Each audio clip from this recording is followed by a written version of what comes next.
Look at what kind of night we're having now, guys. We got snow, we got temperatures that are comparable to the northern hemisphere on the extreme end. In the Midwest, heavy snow and bone-chilling temperatures causing havoc. I-10 in Houston shut down due to extreme travel conditions from freezing rain, sleet, and snow. This tractor-trailer losing control and flipping over, blocking the highway. That if you don't have to get out, don't get out. That if you don't have to get out, don't get out. I've done some modification that you may have not seen before in the past 2 videos at the very least. The Coleman B200R nowadays is turning into more of the survival trail bike that I want it to be. Kind of like a really little short red TW200. Only one day, maybe you'll get there. We have the stock airbox, except it's not the exact same one, but it is a stock airbox, and we're gonna run it, so let me turn the fuel on. We got that fancy schmancy wood pull start handle. Super nice. I broke the other one, although these typically break pretty often. But instead of making some sort of proprietary solution, we could cut any piece of wood and put it there. See, we are very much engineers here. We have a rear tire that actually grips on things that are slippery. This is actually the front tire of another bike, being the Baja, but I decided to borrow the tire from that. By borrow, I mean steal the tire from that, because the front tire does not matter quite as much for sheer traction compared to the rear. I also have a stock exhaust here again, because although the sound of the straight pipe is cool, in neighborhoods as well as campsites alike, it's not that, how do I put it? It's cool, but there's a reason why the car scene is often not in residential neighborhoods or in very peaceful campsites either. This just really is for peace of mind and a little more, you know, quiet reasonability here. I know it's boring and it restricts performance and all that. Trust me, if you're waking up at a campsite and I want to go for a morning ride, you won't be blasted awake by my straight pipe 2-stepping just the minute it gets a cold start. Chain guard's back on, and the torque converter's still there. And actually, as you can see, is I use the stock backing plate to the engine. I saw How To Lou do this, and I decided to try it. I did need some custom risers, but I managed to find some bolts, nuts that worked, and went to Ace Hardware to go get some more. I also isolated the engine from the vibrations while I'm at it, and it is joyous to have an engine that vibrates to my hands much less. And as far as I could tell from the testing I did today, this works just as well. The belt's not too loose, because the distance between the 2 pulleys is pretty much the same, realistically speaking.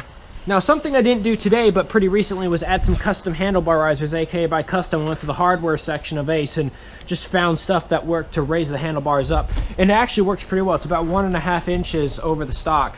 And I mean, hey, it works, man, it works. I can now stand up on this thing more comfortably. Now we have an extra storage, and we move the bag back here. This is starting to look a little ridiculous, I will admit. It's kind of getting wide in the back, kind of girthy here in the rear. But I'll tell you what, I reinforced some things here with some extra metal plate. I'll tell you what, we're going to be able to carry some good stuff on our adventures. This is a large in the barge storage barge. We're going to go fill up fuel today because I'm stupid for doing this. All right, let's get this boy started in the frigid coldness of it all. Turn that choke on. Pump throttle.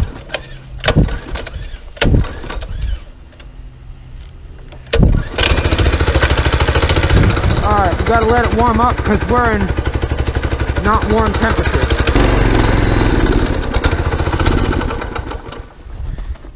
Ah, come on, baby. I need to replace this bulb in this headlight. It's too dim until you get going, and even so, it's not that great. Like, yeah, like, bro, this needs to be changed out. I am, no doubt, a moron in this situation, but, you know, live a little bit, as they say. And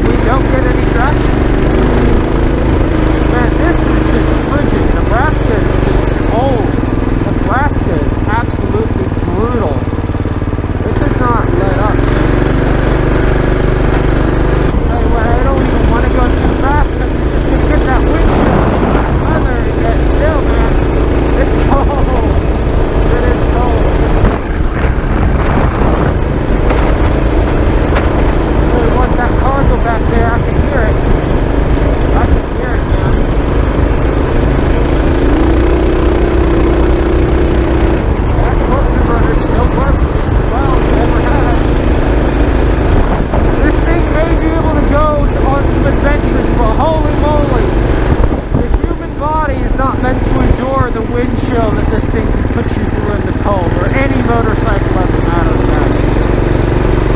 Oh, I'm all frozen. I'm completely frozen. Alright, we're gonna go get snow here. Okay, maybe this isn't such a good idea. Let's see the solutions we have at our disposal here.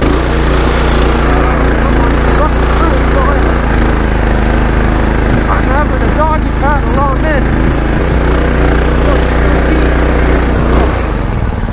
It's so deep. It's so deep it can't even move. My feet are gonna freeze. It's soaking wet. Oh man. I could just stand this thing up. I don't think you can see anything, but it's so deep. That's what she said.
Okay. Time to get that non-ethanol in here. So we're nice to our engines. We're nice to our internal combustion.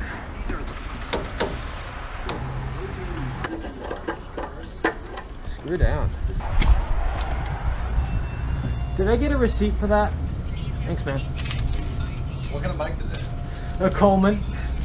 It's my little off-road adventure bike. Have fun. Thanks, man.